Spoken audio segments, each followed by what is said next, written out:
Customized budget type spear gun. Salamat sa iyo, Sir Boris. Ready na po yan, sir. With release line po. Day dive setup po ito. With bungee, double rubber, my flapper. Ayan po. Sobrang ganda. So, test pa po natin, sir, bago ma-ship out.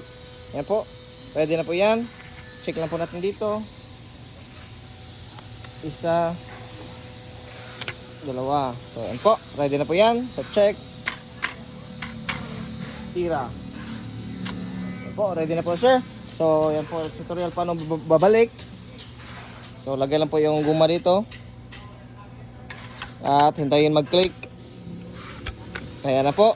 Hilain. Palagay dito. Pupunta balik dyan. Sa release line po. Dito na po ulit. Ayan. At yan na po. Ready na po yan. Itira. So, yan na po, sir. Simple lang po ang kanyang pag-reload. Pag ready na po. At i-load lang po ulit ang guma. So, yan po, sir. Maraming salamat. Dive safe po sa inyong pagpamana. God bless po.